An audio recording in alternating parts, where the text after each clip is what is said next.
While all the earlier speakers have spoken about the experience at the national grid level, mainly experiences of the planning and implementation of the national grid to carry power from one surplus region of the state, of the country to another. Let me now take you down to the sub-national level, to the state level, where I have been working for the last 4 years in the state of Maharashtra as Managing Director of the State Transmission Utility. Now, when I joined the transmission utility in 2009, and it was in this month that I came back from central deputation, and I joined and I made my first calls on the then Chief Minister, the Deputy Chief Minister, and the Minister of Energy. And the first thing that was large on their minds was this huge deficit, power deficit in the state, because you were aware that the deficit when this electricity board was trifurcated was about 18% in the year 2005. And by 2009, it had come down to about 15% or between 10 and 15%. And they all said that this is a challenging task before you because there is a lot of generation capacity that is coming in, and we have to ensure that it reaches the end customer. So that is the sense I got in August when I joined. Then when I went and came for my first hearing, the two members of the commission, the regulatory commission, the first thing they told me that your task is you have to speed up the pace of project execution because your capitalization of assets and your capital expenditure in your company is tardy and very slow. And secondly, that you have to check your R&M expenses, repairs and maintenance expenses, because they are mounting and they shot up to 360 crores that previous financial year. So this was the background against which I came. And then immediately thereafter, I got a huge approval of a capex of about 5,000 crores, which my predecessors had planned, executed, planned in the sense did the planning, called for bids. The bids were ready and we were awaiting the regulator's approval. So I joined on 21st of August and on 28th of August, I got approval of capex of about 5,000 crores. So that was the task task laid out for me. On the average, I saw the figures, capex of previous years, the highest we had done was 1,100 crores. So I had capex approvals of 5,000 crores and 1,100 crores was there in front of me. Then I went and met my various customers. You have heard the previous speaker, Mr. Ajay Mehta, who's also my superior and boss right now. He's one of my most demanding customers because this distribution company of Maharashtra is the one whom I supply to, apart from Tata, Reliance, and Best. And though within Mumbai I don't do any transmission work, our job is to bring the power to the periphery of Mumbai and give it to the distribution companies within Mumbai.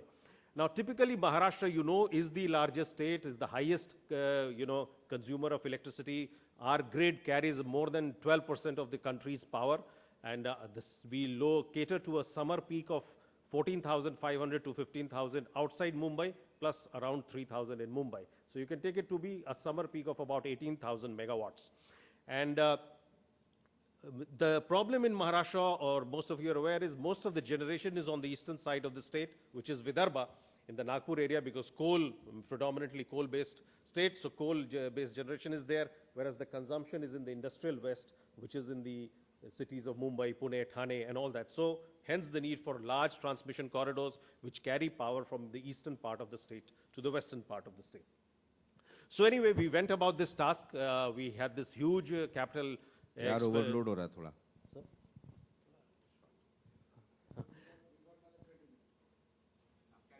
Okay, so we went about this task, and to cut a long story short, we were able to, because we got selected, there were 5 packages which had been there in that, we were able to execute 2-3 packages very well because the agencies responded very well. Our level of capital expenditure and capitalization went up, and we were able to bring a lot of assets into operation within the state. To give you an example, on an average, we have done about 24, 25 substations the last 2 years, to 24, 25 EHV substations, added about 8,000 MVA of transformation capacity each year, and at least more than 1,500 to 1,600 circuit kilometers of lines each year in the last 2-3 years. And that was predominantly because of that huge expenditure, that approval that we had got in 2009, which we were able to roll out in subsequent years. And that has helped us tremendously. There is no point in the state where there is distress load shedding for lack of evacuation infrastructure. And mind you, there are pockets in the state of rapid industrialization, especially the area around Pune, Chakan, where a lot of industry comes up, Hinjewadi, where there is a lot of software coming up. or areas around Mumbai and Pune where a lot of real estate activity and new building activity comes up demanding high power injection, there is no distress load shedding for lack of any transmission infrastructure. Similarly, there is no generation capacity that is stranded for lack of evacuation infrastructure in the state as I speak today. In fact, it is the other way around that we have now connected a lot of thermal generation on the eastern part of the state. IPPs who came and set up, they have huge bank loans and other things standing, but they don't have PPAs or coal linkages. And now they're on the lookout because coal linkages have been tied to PPAs. So at least they cannot complain, because that used to be the standard practice of most IPPs in the country, is to complain that the transmission bottlenecks are there. But this we have been able to achieve.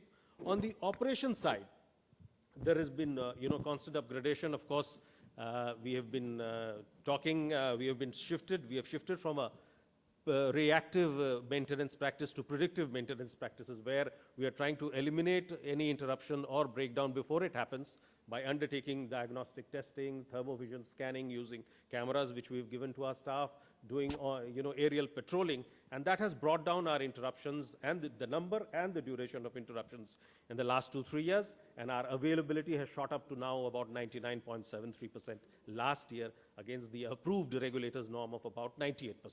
Our losses have come down, which the approved regulatory norm is 4.8%.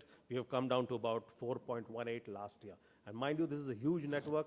It's not a city network. We carry things over hilly terrain, over forests and other areas.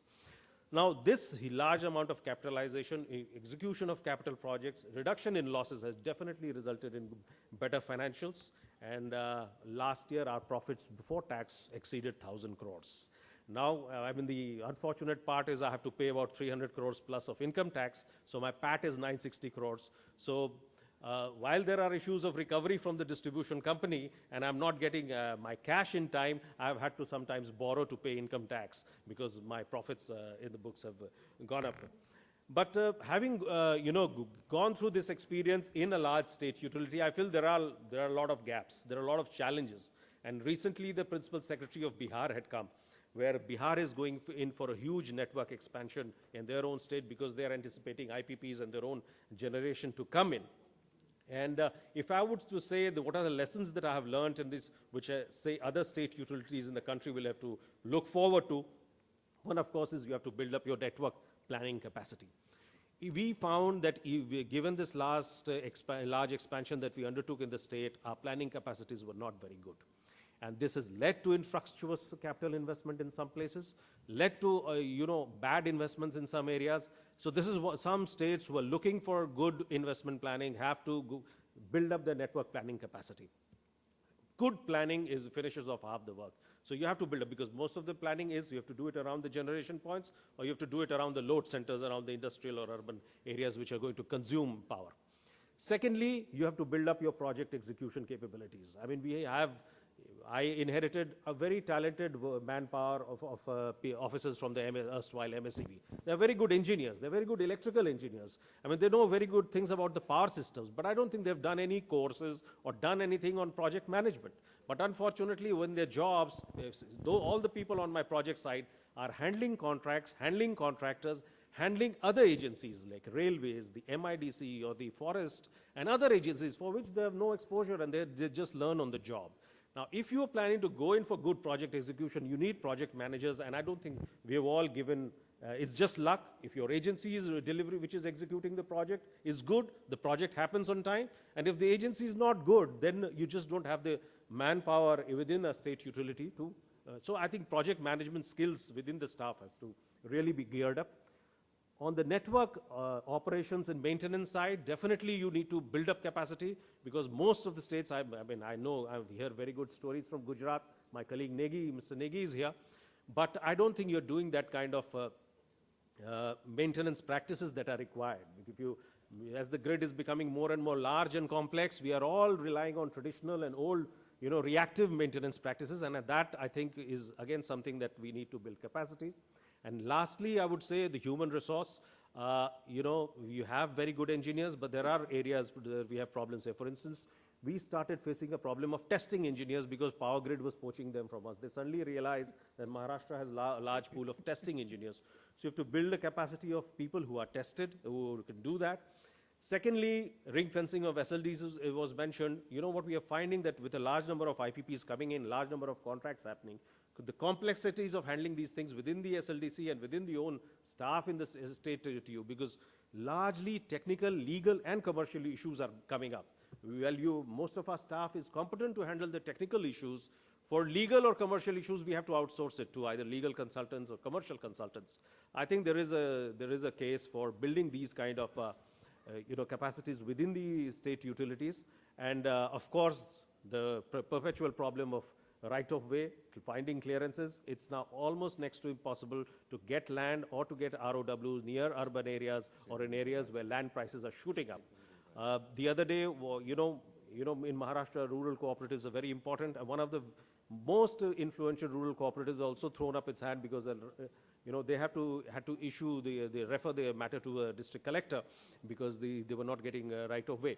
So I don't know how we tackle that. Maybe technology by the way of GIS or something, but we also need legislation or make things more stringent with that. But once we decide on a least cost option, we have to, because all my field engineers are now telling me that after this wave of capital expansion that we have done, I don't think we'll be able to build any more lines or any substations, especially near the urban areas where land prices have really shot up.